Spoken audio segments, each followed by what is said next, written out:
Então disse que havia entre os fariseus um homem chamado Nicodemos, príncipe dos judeus. E os fariseus, como se menciona aqui, o termo fariseu, porque era uma seita como se dizia, uma seita dentro do judaísmo que existiu na época do Segundo Templo, em Jerusalém. E esta seita, ela enfatizava muito na observância da Torá e também em toda a questão da tradição oral, do Talmud. E o termo fariseus, em hebraico, é parushim, e parushim implica que são pessoas separadas, né? Ou seja, que esta é uma seita que teve sua origem na época da cultura grega, quando os gregos, o Império Grego tratou de helenizar o povo de Israel, né, no tempo que aconteceu a guerra contra os gregos, né, por parte dos macabeus. E houve um grupo de judeus que estiveram a favor da helenização grega, quer dizer que teve judeus que estavam a favor de que os judeus abraçassem a fé, a filosofia grega, né? No entanto, também houve outro grupo que não estava de acordo e quis permanecer firme, apegados às suas tradições, né, às suas leis, e esse grupo foi o grupo dos fariseus. E para esta época, aqui de Nicodemos, Yeshua já era um homem sumamente reconhecido entre o povo de Israel. Então, de maneira que Nicodemos era um dos líderes dessa seita dos fariseus, que conhecia Yeshua, e vai dizer aqui no versículo 2 que Nicodemos ele foi ter com Jesus, com Yeshua à noite, e disse: Este foi ter de noite com Yeshua. E existem muitas especulações, muita opinião no sentido do porquê Nicodemos visitou Yeshua, né, incluso pela noite, né? E muitos dizem que Nicodemos fez isso para não ser visto, porque ele não queria chamar a atenção dos sacerdotes do povo de Israel, porque ele queria ver Yeshua às escondidas para que ninguém soubesse da sua visita a Yeshua. Porém, dentro da cultura, dentro do judaísmo, dentro da cultura hebraica, né? E é um costume que as pessoas estudiosas que se metem a estudar a fundo a Torá, eles se reúnam à noite para tratar de temas das Escrituras, né? E por que se reúnem à noite? Justamente para tratar de evitar qualquer tipo de distração, de algo que distrai o estudo. Então, de maneira que esta possa ser uma causa pela qual Nicodemos foi até Yeshua pela noite. Então disse que este foi de noite com Yeshua e disse-lhe Rabi. E o término Rav em hebraico significa grande. E quando se agrega o sufixo i, a letra iod ao final, então significa meu grande. E essa palavra, esse título Rabi, é um título que se dá aos grandes mestres de Israel. Então, o que é que implica isso? Que Yeshua, nesta época, ele era muito respeitado entre os fariseus. E disse-lhe Rabi, bem sabemos. E por que disse que bem sabemos Nicodemos? Quer dizer, que Nicodemos está falando por meio, dizendo aqui que muitos, ou seja, quando Nicodemos está falando aqui por muito, ou dizer assim, nós, Rabi, bem sabemos, né? Isso quer dizer o quê? Que Nicodemos não era o único, que já havia sido anunciado, difundido entre os fariseus os sinais que Yeshua havia começado a fazer.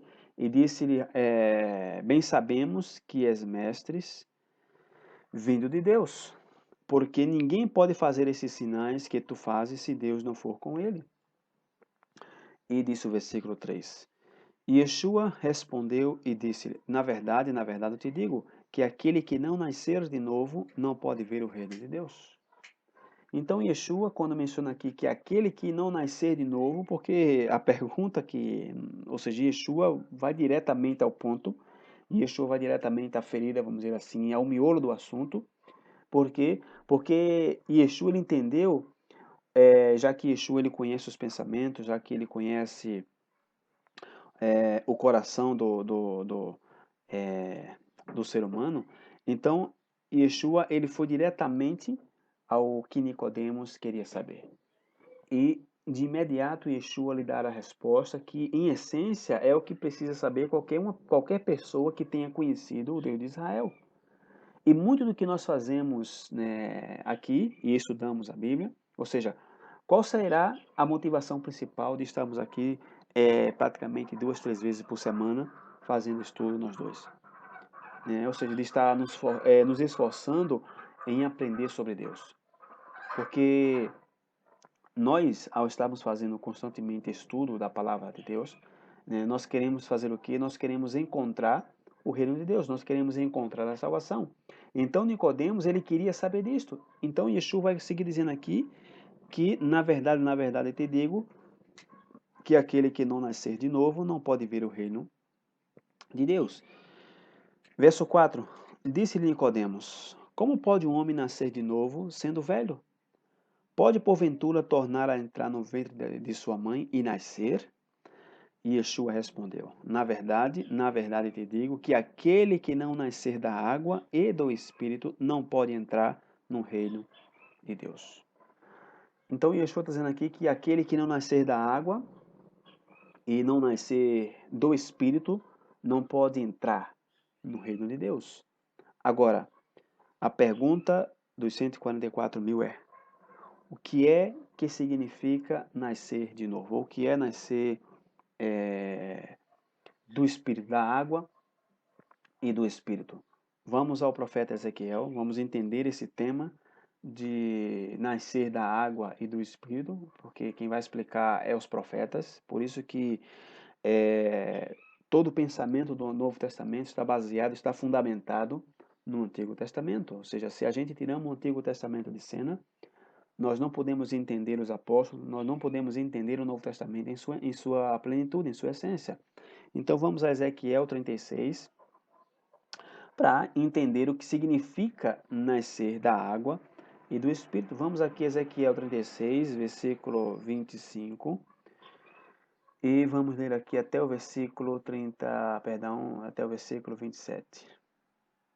Disse: Então, profetizando Ezequiel, então espergirei água pura sobre vós e ficareis purificados. De todas as vossas imundícias e de todos os vossos ídolos vos purificarei. E dar-vos-ei um coração novo, e porei dentro de vós um espírito novo, um Veruah Hadash, e tirarei da vossa carne um coração de pedra, e vos darei um coração de carne. E porei dentro de vós o meu espírito, e farei que andeis nos meus estatutos, e guardeis os meus juízos, e os observeis. Ou seja, aqui está dando aqui o sinal que ou seja, aqui o profeta Ezequiel, através do próprio Espírito do Eterno, está mostrando que o Espírito de Deus, o Espírito do Eterno, ele faz com que nós andemos na Torá. Isso concorda com qual outra profecia das Escrituras? Jeremias 31. Jeremias 31, versículo 31 ao 33, disse, vamos ver aqui, 31 de Jeremias ao 30, deixa eu ver aqui, ok, vamos pular aqui, 31 do profeta Jeremias, disse assim, ó, 31 disse, Eis que vem dias, diz o Senhor, em que farei uma nova aliança, ou um novo pacto, um pacto renovado com a casa de Israel e com a casa de Judá. Não conforme a aliança que fiz com seus pais no dia em que eu os tomei pela mão para os tirar da terra do Egito, porque eles invalidaram a minha aliança, apesar de eu vos haver desposado, diz o Senhor. E disse o verso 33. Mas esta é a aliança que farei com a casa de Israel depois daqueles dias, diz o Senhor. Porei a minha lei, a minha instrução, a minha Torá, os meus estatutos no seu interior e escreverei no seu coração, e eu serei o seu Deus e eles serão o meu povo. E, ou seja, isso também concorda com a carta aos Hebreus, capítulo 8.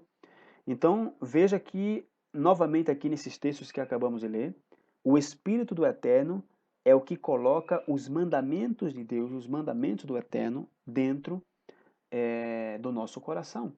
Então, o que implica o novo nascimento? O novo nascimento é justamente, ou simplesmente, é uma mudança de coração. Ou seja, é uma mudança de coração, um coração de pedra é mudado por um coração de carne, cheio do Espírito do Eterno, que grava a sua Torá dentro do nosso coração. E sabe por que essas palavras elas foram ditas? Ou seja, sabe por que Yeshua ele falou essas palavras aqui para Nicodemos? Que é necessário que quem não nascer da água e do Espírito não pode entrar no reino do céu. Sabe por que Yeshua falou isso? Porque, ou seja, porque na época de Yeshua, ou seja, os judeus já tinham deixado os mandamentos do Eterno, já tinham deixado a Torá, para quê? Para seguir os mandamentos de homem, conforme a gente pode encontrar no relato de Marcos. Ali em Marcos capítulo 7 disse, eu não estou com esse texto aqui aberto, porém, disse ali que respondendo disse, bem profetizou Isaías acerca de vós, hipócritas, como está escrito, este povo me honra com os lábios, mas o seu coração está longe de mim. Em vão, porém, me honram, ensinando doutrinas que são mandamentos de homem, porque deixando o mandamento de Deus, retendes a tradição dos homens, como lavar dos jarros e dos copos, e fazer muitas outras coisas semelhantes a estas. E disse-lhes, bem validais os mandamentos de Deus para guardar a vossa tradição. Então, por isso que Yeshua disse a Nicodemos que era necessário nascer da água e do Espírito baseado em quê? Baseado no profeta Jeremias e no profeta Ezequiel, que disse aqui que o Eterno colocaria a sua lei no interior do nosso coração e ele seria o nosso Deus e nós seríamos o seu povo. Então, isto, né, isto é muito dos fariseus, ou seja, não é todo Israel que seguia essa tradição. Então, uma vez, né, que a pessoa é nascida de novo, então são o quê? As promessas do Eterno são o que vai dizer a consequência de Ezequiel 36. Ezequiel 36, versículo 28, ou seja, a promessa de nós termos nascido de novo, o profeta Ezequiel vai dizer aqui as promessas: e habitareis na terra que eu vos dei a vossos pais, e vos sereis o meu povo, e eu serei o vosso Deus. E livrar-vos-eis de todas as vossas imundícias, e chamarei o trigo e o multiplicarei, e não trarei fome sobre vós.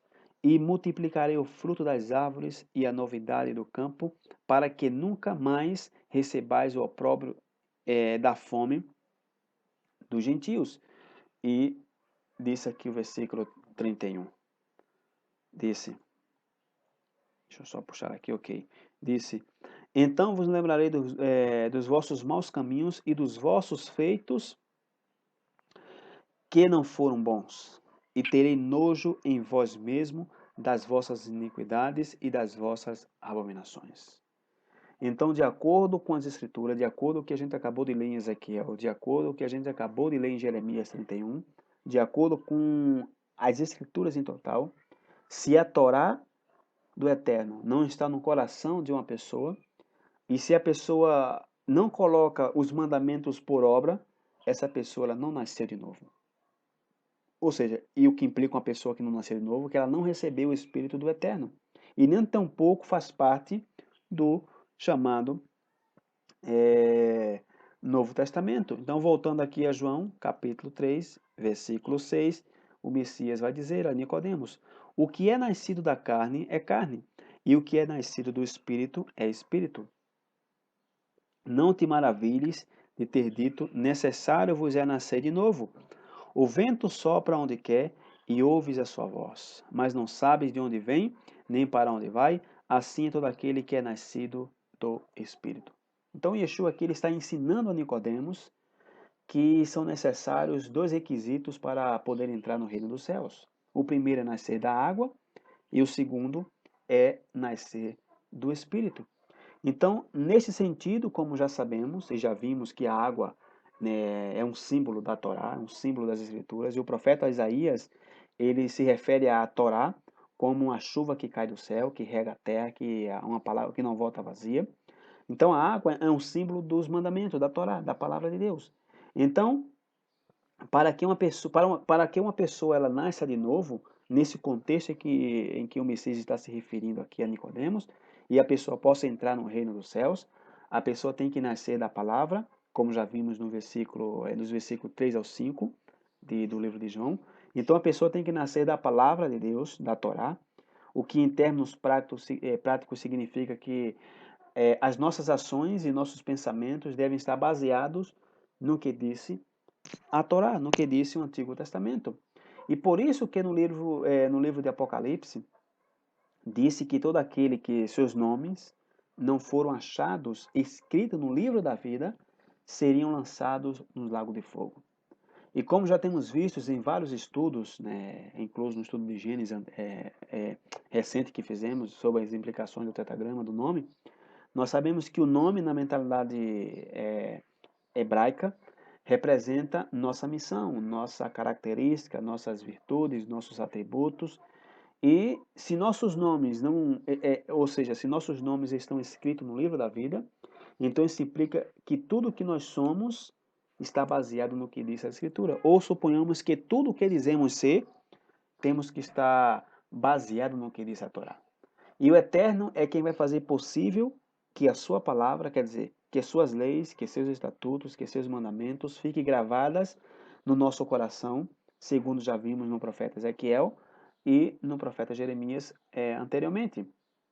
E vamos ler de novo Jeremias 31, né, porque esse estudo é muito importante, esse capítulo 31 de Jeremias, ele é muito importante para, para esse estudo, né, de hoje. Então, diz aqui o versículo 31, eis que vem dia, diz o Senhor, em que farei uma nova aliança com a casa de Israel e com a casa de Judá, não conforme a aliança que fiz com seus pais no dia em que os tomei pela mão para os tirar da terra do Egito, porque eles invalidaram a minha aliança, apesar de eu os haver esposado, diz o Senhor. Mas esta é a aliança que farei com a casa de Israel depois daqueles dias, diz o Senhor. Porei a minha aliança no seu interior e a escreverei no seu coração. E eu serei o seu Deus e eles serão meu povo. E disse o verso 34, e não ensinará mais cada um a seu próximo, nem cada um a seu irmão, dizendo, conheceis ao Senhor, porque todos me conhecerão, desde o menor até o maior deles, diz o Senhor, porque lhes perdoarei a sua maldade e nunca mais me lembrarei dos seus pecados. Então, de maneira que quando isto aconteça na vida de um ser humano, na vida de uma pessoa, o que representa? Representa o milagre sobrenatural do Espírito do Eterno. Então, aqui é onde começamos a falar do segundo requisito, porque nós já falamos de nascer da água, né? E aqui vamos a tocar, já estamos entrando aqui num tema do segundo requisito que fala Yeshua, né, que é necessário para que se nasça de novo, que é justamente nascer do Espírito. E tem tem muitas pessoas que sabem uma quantidade de versículos da Bíblia de memória, porém que elas na realidade não entendem o contexto e nem o significado do que esses textos eles implicam, né? Por quê? Porque simplesmente o que eles fazem é aprender de memória determinados textos da Bíblia, sem examinar as passagens, Felipe, de uma passagem, né, de uma maneira assim séria, com a finalidade de compreender a mensagem desde o seu contexto original. Então, o que chama atenção, meu filho, é que isso tampouco como se diz, é suficiente, né? É suficientemente possível para compreender as Escrituras. Por quê? Porque o que o ser humano precisa, o ser humano em si precisa é da intervenção do Eterno para que essas escrituras, além de poder compreendê-las, né, produza frutos, produza uma mudança sustentável na vida das pessoas. Por quê? Porque esse é o objetivo primordial. Então, é quando se dá aí o nascimento espiritual. E muitas vezes nós temos encontrado pessoas que estão compartilhando a mensagem da salvação, e nós vemos nessas pessoas uma atitude de desinteresse em nossa prática, né, que em ocasiões nos provoca desespero. Nossa, ninguém está querendo escutar, ninguém está querendo ver nada, ninguém quer entender. Porém, nós, né, e isso eu quero te ensinar, nós devemos entender que não depende dessas pessoas. Por quê? Porque elas poderiam querer receber a mensagem, porém, o Eterno ainda não tem feito o milagre do novo nascimento, o milagre da mudança na compreensão das pessoas acerca da palavra. E é por isso que muitas pessoas não querem, ou seja, não tem interesse em saber nada da Bíblia, não tem interesse por esses estudos. Então, a atitude dessas pessoas, ela não irá mudar, por quê? Porque o Eterno não transformou ainda o coração dessa pessoa. Porque se o Eterno não dispõe, né, um novo nascimento espiritual nessas pessoas, nós não vamos poder fazer nada para que essa atitude ela mude. Porque o nascimento espiritual das pessoas que se entende como voltar a nascer, como disse a Yeshua, tem que derivar da misericórdia de Deus para que as pessoas ela captem a compreensão, né, e compreendam melhor a mensagem. Ou do contrário, o Eterno faz com que o coração das pessoas se endureça mais ainda. E isso tem a ver com a soberania de Deus. Isso o Criador decide em base à atitude e à disposição das pessoas para escutar. E é por isto que Yeshua disse que, o nascimento das pessoas tem que ser pela palavra, que é um símbolo da água, que é um símbolo da palavra, e pelo Espírito, quando disse aqui no versículo 8, que Yeshua vai dizer aqui, ó, que o vento assopra aonde quer e ouve a sua voz, mas não sabes de onde vem nem para onde vai. Assim é todo aquele que é nascido do Espírito. E o que, o que nós temos que entender aqui, Felipe, é que o que Yeshua está dizendo aqui é que nós não podemos saber quem é que vai nascer do Espírito e quem é que não vai. Então, de maneira que o que nós temos que fazer simplesmente é o que disse aquele texto que se menciona na carta de Paulo, dizendo que Paulo plantou, Apolo regou e Deus deu o crescimento. Ou seja, o que nós temos que fazer simplesmente é plantar a semente, é semear. Né? Por quê? Porque nós temos que fazer o possível e Deus fará o impossível, que é o milagre do novo nascimento. E já que agora nós estamos entrando num tema de nascer do Espírito, porque já entramos num tema de nascer da água, vamos entrar agora no segundo requisito, que é nascer do Espírito. E a doutrina, é, a doutrina do Espírito Santo, né, que se enfatiza muito dentro da igreja evangélica, a doutrina do Espírito Santo, essa doutrina nasceu no catolicismo e que o cristianismo adotou, tanto o cristianismo protestante em geral. Ou seja, tomou muita força, principalmente nas denominações pentecostais, e posteriormente no catolicismo também surgiu um movimento carismático que disse que sobre eles veio o Espírito Santo. E esse fenômeno que provocou um rompimento da Igreja Católica e das igrejas protestantes, e muitas pessoas católicas, hoje, elas escutam músicas de artistas famosos que cantam músicas cristãs, o que significa que começou a ter coisas em comum entre essas duas correntes religiosas, pentecostais, cristãos evangélicos, protestantes e cristãos católicos. E tudo isso parte da teologia que sustenta que o Espírito Santo é a terceira pessoa da Trindade, apoiando-se na ideia de que na época do Novo Testamento foi a época do Filho e que a partir de Jesus, a partir que Jesus disse que iria, porém que ele enviaria o Consolador, então a partir desse momento, segundo essa doutrina católica que nasceu no catolicismo, segundo esse momento, nós estamos na época, no momento no período do Espírito Santo. Então se maneja a ideia de que o Espírito Santo é uma pessoa independente, porém que ao mesmo tempo é uma pessoa com Deus. E existe um livro, é um livro de maior venda no âmbito cristão, de um pastor chamado Benny Hinn, que se chama Bom Dia Espírito Santo, né? Onde esse pastor ele expõe que sua vida começou a mudar a partir do momento em que ele teve uma relação íntima com o Espírito Santo. Então, de maneira que toda a teologia cristã está fundamentada em torno do Espírito Santo. E dentro do cristianismo se adora o Espírito Santo de uma maneira totalmente dependente de Deus e totalmente independente de Yeshua, ao ponto que manifestam que para eles, né, e que no livro de Atos não se deveria chamar livro do Atos dos Apóstolos, não Atos do Espírito Santo.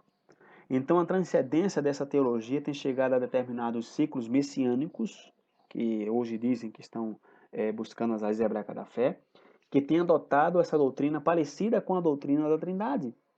Porém, os messiânicos, eles denominam não como Trindade, eles já chamam agora triunidade.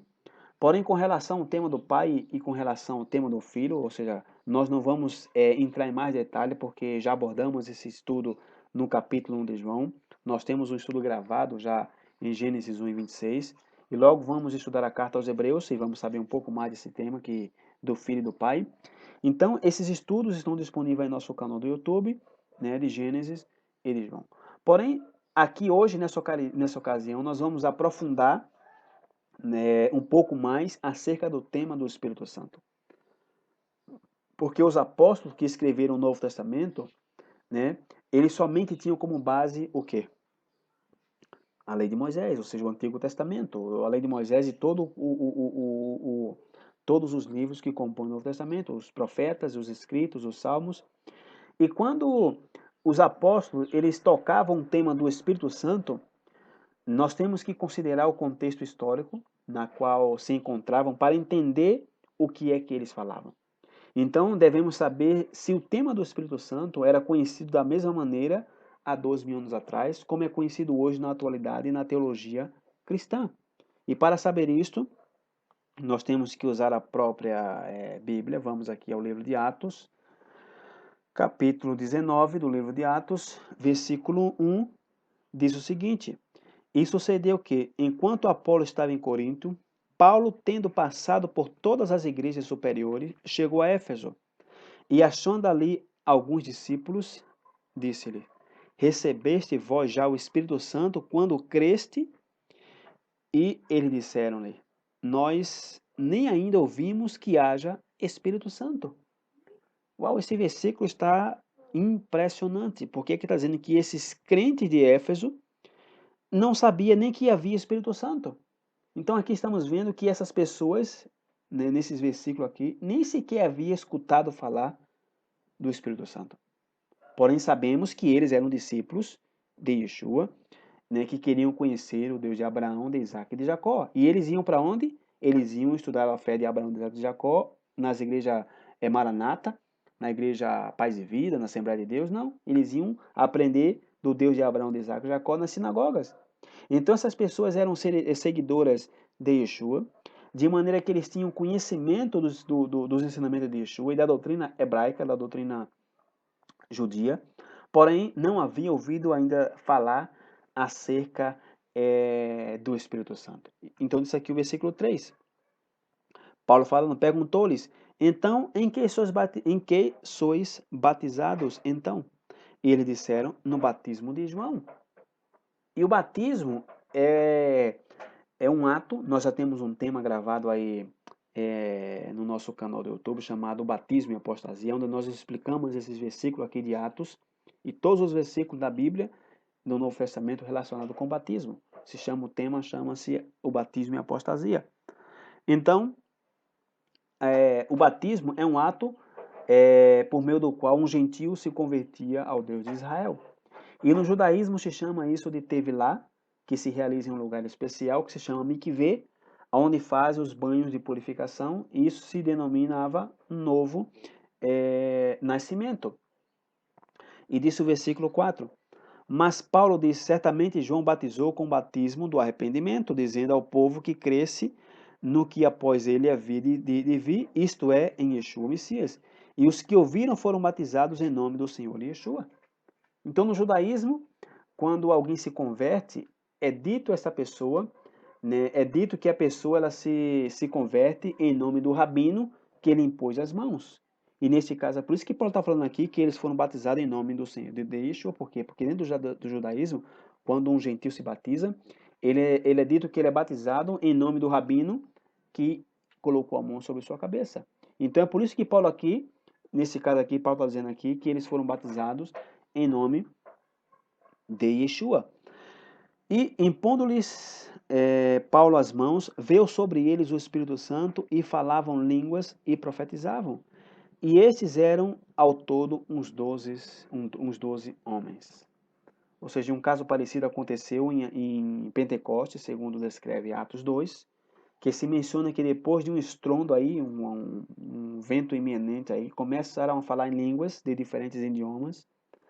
E, ao perguntar o que se passava, Pedro disse que isto havia sido anunciado pelo profeta Joel.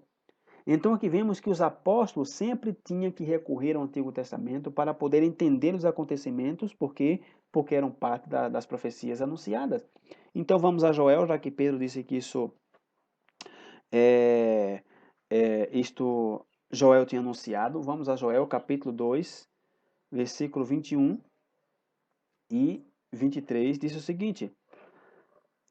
Joel capítulo 2, versículo 21 diz: Não temas, ó terra, regozija-te, alegra-te, porque o Senhor fez grande coisa. Disse aqui: Não temais, animais do campo, porque os pastos do deserto reverdecerão, porque o arvoredo dará seu fruto, a vide e a figueira darão a sua força.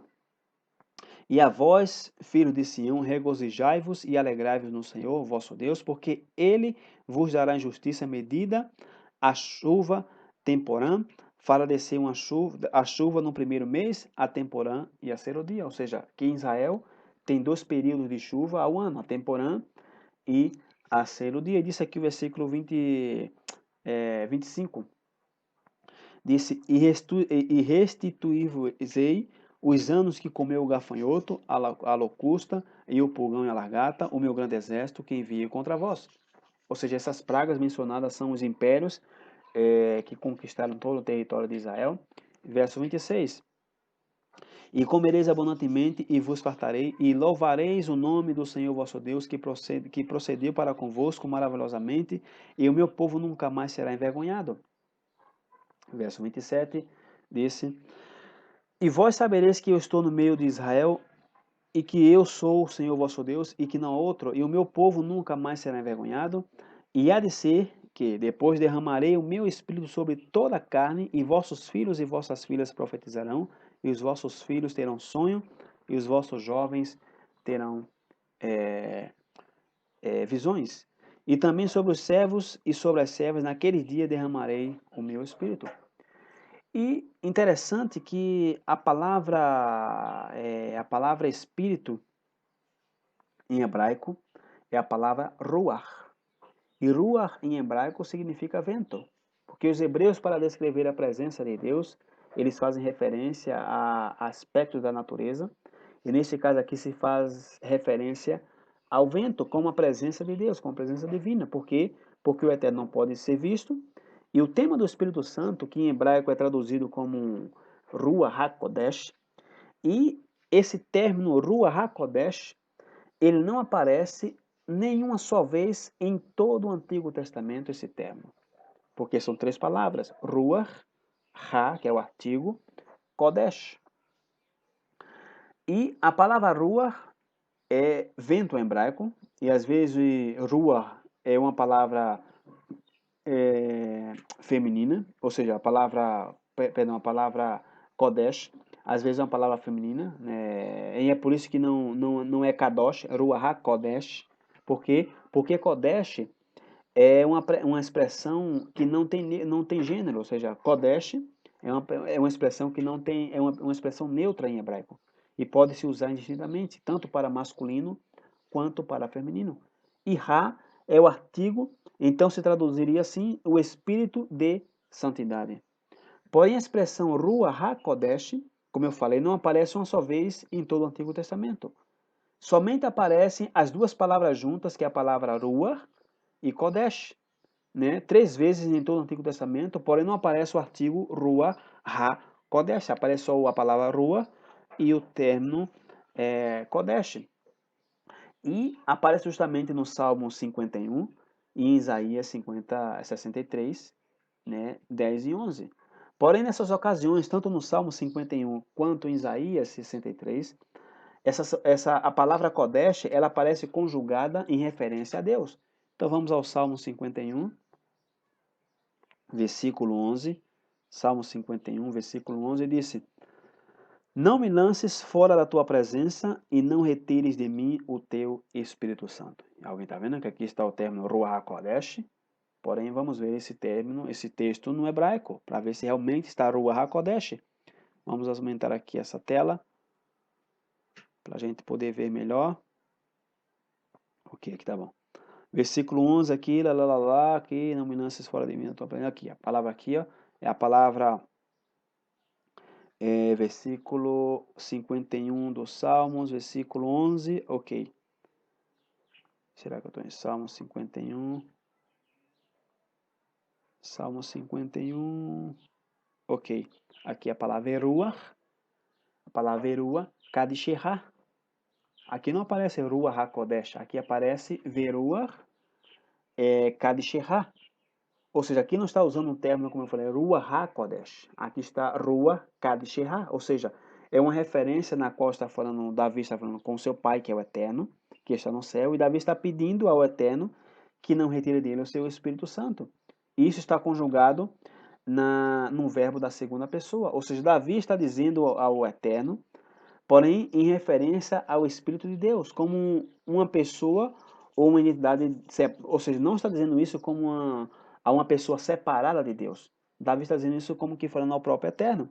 Também disse o profeta Isaías, vamos a Isaías 63, versículo 10 e 11, disse: Mas eles foram rebeldes e contristaram seu Espírito Santo, por isso se lhes tornou inimigo e ele mesmo pelejou contra eles. Todavia se lembrou dos dias da antiguidade de Moisés e do seu povo, dizendo: Onde está agora o que fez subir do mar com os pastores do seu rebanho? Onde está o que pôs no meio deles o seu Espírito Santo? E aqui nos dois versículos 10 e 11 aparece o término Espírito Santo. E vamos ver aqui, alguém aqui pode questionar, não, aqui já está o término Ruach HaKodesh.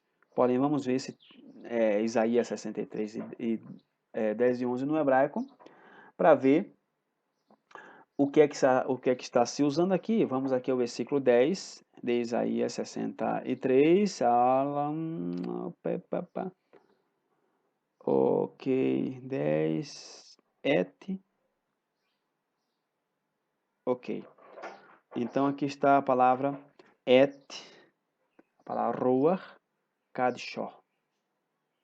E aqui a palavra Espírito Santo em Isaías 63 e 10 é a palavra Ruach Kadishah. Mais uma vez aqui no versículo 11, Ruach Kadishah. Ou seja, nessas três ocasiões que nós lemos aqui, né, nas quais se mencionam essas duas palavras juntas, em toda a Bíblia, sempre está se referindo ao Espírito do Eterno, porém não em relação a uma terceira pessoa. Por quê? Porque esse conceito não existe. E, apesar de tudo, né, o que se tem escrito acerca do tema do Espírito Santo, né, de Deus, como uma terceira pessoa, num texto da Bíblia, à luz dos textos originais, isso não existe. Então, a palavra lua, ela sim aparece muitas vezes em toda a Bíblia, porém, sempre em referência ao Espírito do Eterno. Rua Adonai. E no texto original em hebraico, sempre está falando do Pai, no sentido de que nós não podemos vê-lo. Porém, que nós sentimos sua presença, e dentro da teologia do Espírito Santo, né, que nasceu da filosofia grega, de lendas e de mitologia desligada do sentido original das Sagradas Escrituras. Então, esclarecido o tema do Espírito Santo, né, o que devemos entender por nascer de novo, nascer do Espírito, tem a ver com o que disse a profecia de Jeremias 31, qual já lemos, e também com o que disse Ezequiel, capítulo 36, versículo 36 de Ezequiel, versículo 32. Olha o que diz aqui. Ezequiel 32, vamos ler aqui até o 37, aqui dizendo: Não por amor de vós que eu faço isso, diz o Senhor Deus. Notório vos seja, envergonhai-vos e confundi-vos por causa dos vossos caminhos, ó casa de Israel. Assim diz o Senhor Deus, no dia em que vos purificar de todas as vossas iniquidades, então farei com que sejam habitadas as cidades que sejam edificados, os lugares devastados. E a terra assolada será lavrada, e o lugar dessa assolação, em lugar de ser assolada, aos olhos de todos os que pasmavam, e dirão: Esta terra assolada ficou no jardim do Éden, e as cidades solitárias e assoladas, destruídas, então fortalecidas e habitadas. E disse aqui o versículo, então sabereis que o gentio, deixa eu ver aqui, Ezequiel 36, Ezequiel 36, versículo 27, perdão, eu estou lendo aqui ok, versículo 27 disse aqui, ó, e porei dentro de vós o meu espírito, e fareis com que andeis nos meus estatutos, e guardarei os meus juízos, e observarei. Ok? Então, aqui está falando de quem? Do Pai, do Eterno, que disse que o Eterno daria um coração novo a toda Israel, e colocaria dentro deles um espírito novo, e tiraria da vossa carne o coração de pedra, e vos daria um coração de carne. E livrai-vos-eis, versículo 29, de todas as vossas imundícias, e chamarei o trigo, e multiplicarei, e não trarei fome sobre vós. Então, aqui está falando do Eterno, dizendo que o Eterno é quem vai nos gerar de novo, conforme nós podemos ver aqui no versículo 27. E porei dentro de vós o meu espírito, e farei com que vocês andem nos meus estatutos, e guardem os meus juízos, e observarei. Ou seja, é o Eterno quem disse que vai colocar seu espírito em nós. Ou seja, como um pai que coloca a sua semente, o seu esperma, para que nós nasçamos da carne. Assim, para que nós nasçamos do Espírito do Eterno, né, é Ele quem tem que nos dar do seu Espírito para que nós voltemos a nascer de novo. Que foi exatamente o que disse Yeshua a Nicodemos. Então, assim que quando Yeshua disse que enviaria o Consolador, Yeshua não estava se referindo a uma terceira pessoa da Trindade. Ele estava se referindo ao Espírito do Eterno fazendo morada em nós. Por quê? Porque o conceito do Espírito Santo, do Espírito do Eterno, ou o conceito do Espírito, como ensinou Yeshua, sempre se referiu ao Espírito do Pai. Então, concluímos o que precisamos para nascer de novo é que conheçamos a palavra, porém, além de que Deus faça o milagre, de que nós ou seja, em que nós nos interessemos por sua palavra, o que significa o interesse por estudar a palavra de Deus também vem de Deus, ou seja, uma pessoa para se interessar por esses estudos, ela não se interessa por ela mesma, ou seja, o interesse de alguém pela palavra do Eterno, por guardar seus mandamentos, o interesse por estudar a palavra também vem de Deus, vem do Eterno, e não do nosso próprio esforço, Felipe. E isso nos ensina que quando nós temos a oportunidade de compartilhar a palavra com alguém, e um dia você vai poder fazer isso, compartilhar a Bíblia com teus colegas, com teus amigos, com teus primos e tuas primas, né? Ou seja, quando nós tivemos a oportunidade de compartilhar a palavra com alguém e vemos que essa pessoa ela está aí dormindo ou assim que não está desviando o olho para outro lugar, como que não está interessada no assunto, nós não temos que ficar com raiva dessa pessoa. Que a pessoa não está nem me dando atenção, que falta de educação. Não. Porque o que nós aprendemos hoje aqui é que não depende deles mesmos. Alguém para ter o interesse de estudar a palavra do Eterno, ela tem que nascer de novo. Então o que nós aprendemos aqui é que não depende deles, senão do Eterno. E muito menos depende de nós. Porque por mais que nós nos esforçamos em ensinar, e ensinar, e ensinar, senão que, ou seja, que a atitude que devemos ter para com essas pessoas é uma atitude de misericórdia, porque significa que essas pessoas ainda não estão ressuscitadas, ela não, os ossos secos ainda não criaram carnes, essas pessoas ainda não nasceram de novo e, portanto, devemos orar por eles para que o Eterno lhe mostre sua misericórdia e lhe permitam entender a sua palavra. Então, voltando a João, capítulo 3, versículo 9, disse: Nicodemos respondeu e disse-lhe: Como pode ser isso? E Yeshua respondeu e disse-lhe: Tu és mestre de Israel e não sabes isto? Ou seja, o que Yeshua está dizendo aqui a Nicodemos implica que que ele não deveria ser mestre em Israel, senão que ele deveria ser um discípulo. Porque Yeshua está falando aqui no contexto de mestre. E Yeshua respondeu e disse assim: Tu és mestre de Israel e não sabes isto? Ou seja, Yeshua disse que, em outras passagens, Yeshua disse que não devemos chamar a ninguém de mestre, porque um é nosso mestre, só um. E entendemos que nosso mestre é o próprio Yeshua. Então a consequência a consequência é que todos devemos ser discípulos, né? Isso temos sido chamados a ser. Nós temos o nosso chamado é um chamado para ser discípulos e não mestre. Versículo 11 disse: na verdade te digo que nós dizemos o que sabemos e testificamos o que vimos e não aceitais o nosso testemunho. Se vos falei de coisa terrestre e não crestes, como crereis se vos falar de celestiais? Ora, ninguém subiu ao céu, senão o que desceu, o Filho do homem que está no céu. E aqui se afirma o que em outros estudos já temos aprendido em relação à superioridade e à preexistência de Yeshua, né? Por quê? Porque Yeshua ele é superior aos profetas, ele é superior aos anjos, e Yeshua é quem se dá o título de Elohim. E segue dizendo aqui, no versículo 14, disse: E como Moisés levantou a serpente no deserto, assim importa que o Filho do homem seja levantado, para que todo aquele que nele crê não pereça, mas tenha vida eterna. Porque Deus amou o mundo de tal maneira que deu seu Filho unigênito para que todo aquele que nele crê não pereça, mas tenha vida eterna. Porque Deus enviou a seu Filho ao mundo, não para que condenasse o mundo, mas para que o mundo fosse salvo por ele. Quem crê, versículo 18, nele não é condenado. Mas quem não crê já está condenado, porquanto não crê no nome do unigênito Filho de Deus. E aqui se menciona que, assim como Moisés levantou a serpente, nesses versículos que nós lemos aqui, do 15, do 14 ao versículo 18, porque Yeshua mencionou aqui esse acontecimento da serpente no deserto? Por quê? Porque naquela época, quando fizeram o bezerro de ouro e etc., os israelitas começaram a murmurar no deserto, e murmuravam contra Deus, murmuravam contra Moisés.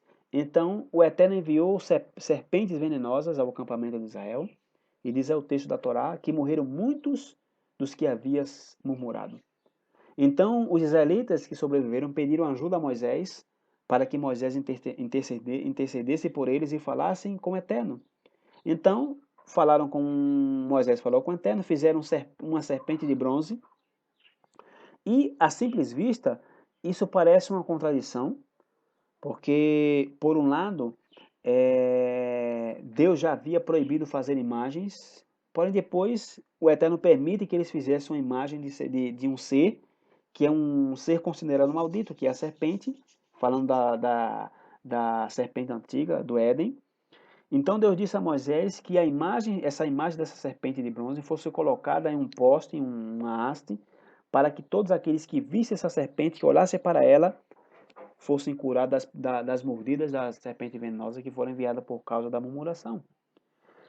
Então o contexto da ação de ver a serpente aí pendurada numa haste, numa cruz, no madeiro, é no sentido de olhar com uma reflexão. Por quê? Porque os israelitas tinham que olhar essa serpente com atenção, que no momento em que eles olhassem para essa imagem, neste momento eles ficassem curados das mordidas.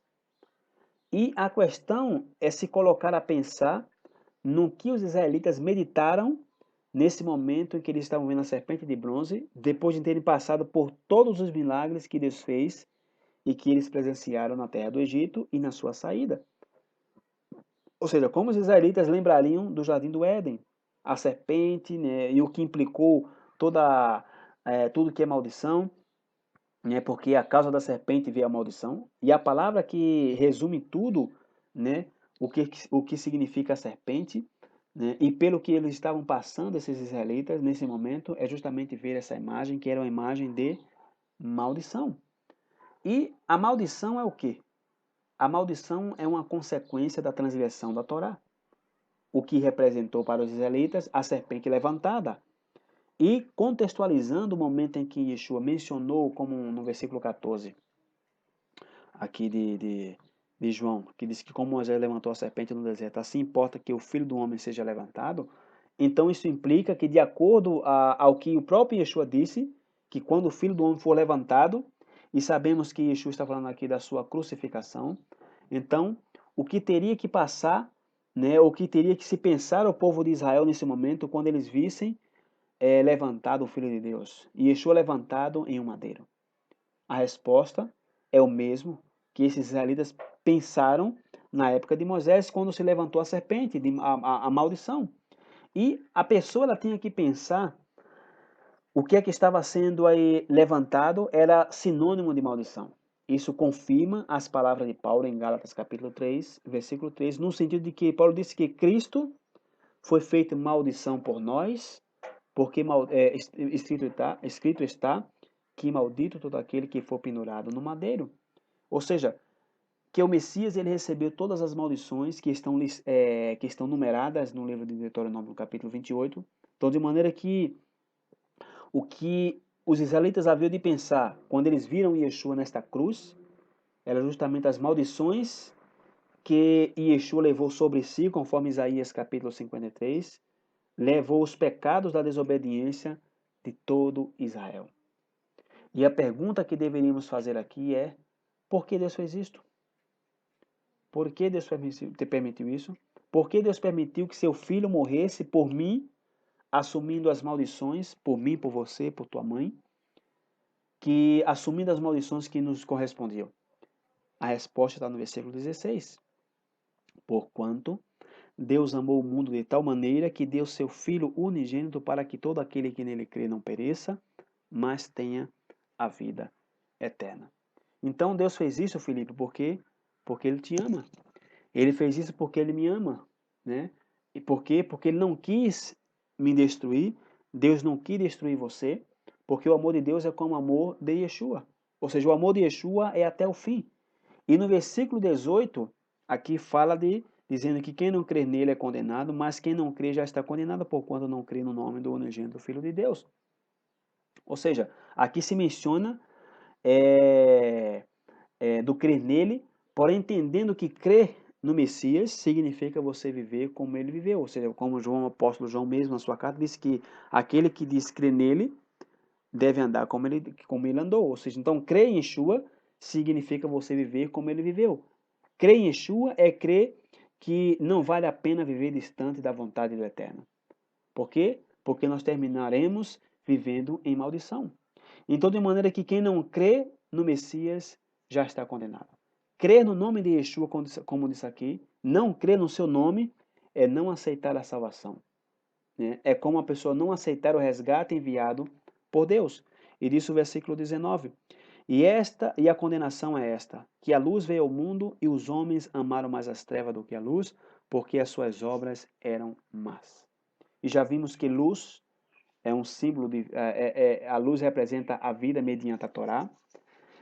E quando a palavra disse que a luz veio ao mundo, está fazendo referência a que Yeshua ele veio ao mundo, porém os homens amaram mais as trevas. E quando disse que as suas obras eram más, aqui no versículo 19, quer dizer que as obras dos homens, distante da Torá, distante de tudo aquilo que representa a Yeshua, e a razão principal foi que os homens já haviam feito a sua própria religião, né? Fizeram suas tradições, né? Como Yeshua mencionou ali em Marcos capítulo 7. E segue dizendo aqui o versículo 20. Disse, porque todo aquele que faz o mal odeia a luz e não vem para a luz para que suas obras não sejam reprovadas. Mas quem pratica a verdade vem para a luz, a fim de que as suas obras sejam manifestas, porque são feitas de Deus. Ele disse aqui, mas quem pratica a verdade. E a palavra verdade também é sinônimo de luz e é sinônimo da Torá. Davi disse no Salmo 119 que a suma da tua palavra é a verdade. E Davi estava falando da Torá, da lei de Moisés, e quando Yeshua faz a sua oração intercessora no capítulo 17 de João, dizendo, Pai, santifica-os em tua verdade, a tua palavra é verdade, e Yeshua estava se referindo ao quê? Ao mesmo que Davi, dizendo que a palavra que é verdade é a Torá. E disse o verso 22, depois disso foi Yeshua com seus discípulos para a terra da Judéia, e estava ali com eles e batizavam, ou seja, purificações, conversões, ou seja, Yeshua está fazendo, teve lá, teve lotes. Ora, verso 23, João batizava também em Enom, junto a Salim, porque havia ali muitas águas, e vinham ali e eram batizados. Ou seja, ou Heron não, perdão, Enon e Salim são lugares, são território da terra de Samaria, que é justamente a região norte de Israel, onde estavam as 10 tribos perdidas, onde estavam as 10 tribos do norte, Efraim. E diz o verso 24: porque ainda João não tinha sido lançado na prisão. Houve então uma questão entre os discípulos de João e os judeus acerca da purificação. E foram ter com João, diz o versículo 26, foram ter com João e disseram-lhe: Rabi, aquele que estava contigo além do Jordão, do qual tu deste testemunho, ele o batizando e todos vós e todos vão ter com ele. João respondeu e disse: o homem não pode receber coisa alguma se não for lhe dada do céu. E dessas passagens aqui, do versículo que nós lemos aqui, nós aprendemos um grande princípio que consiste em que o verdadeiro ministério vem diretamente do Eterno.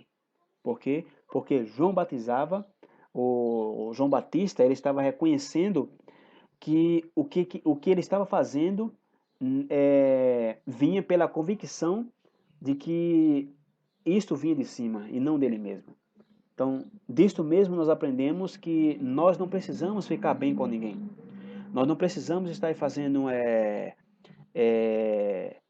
como se diz,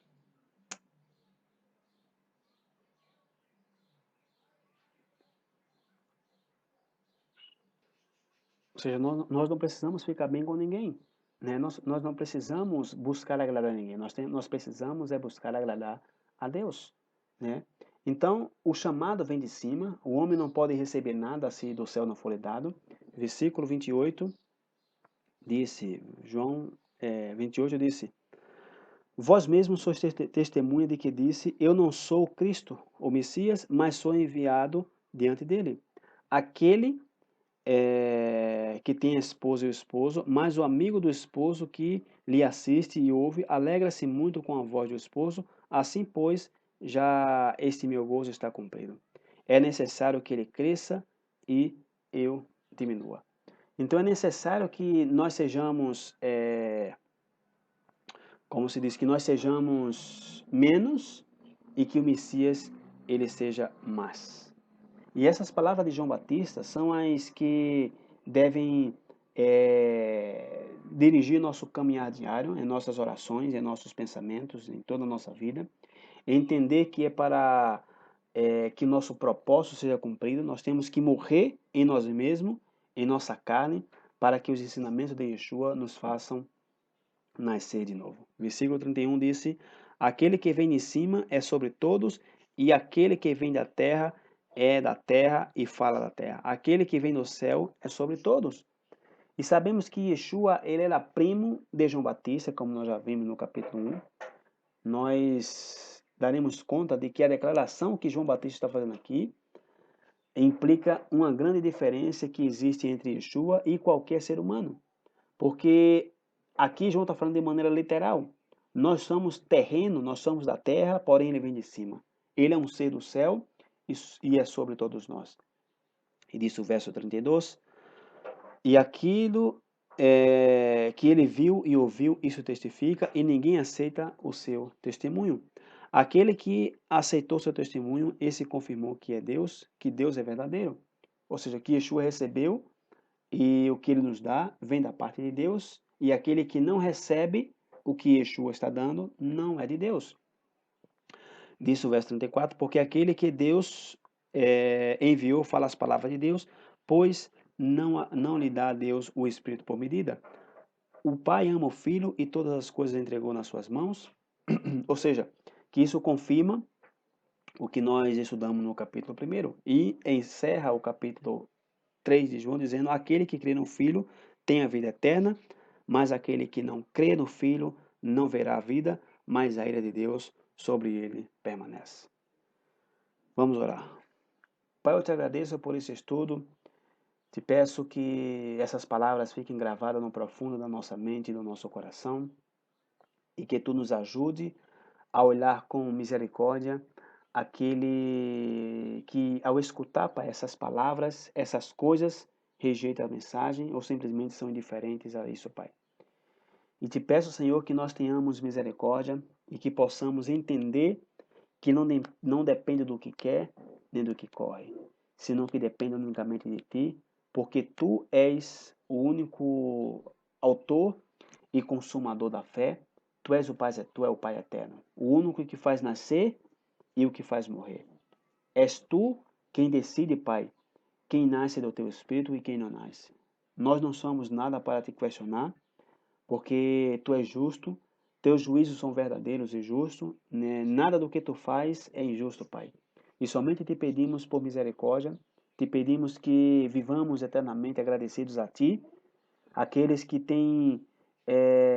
temos escutado a Tua voz, a voz do Teu Espírito, que nos chama a obedecer. Nos ajuda a viver conforme a tudo o que hoje ouvimos e aprendemos, que Teu Espírito sussurre, Pai, aos nossos ouvidos cada vez que formos tomar uma decisão. Te agradecemos e te bendizemos, em nome e pelos méritos de Yeshua. Amém.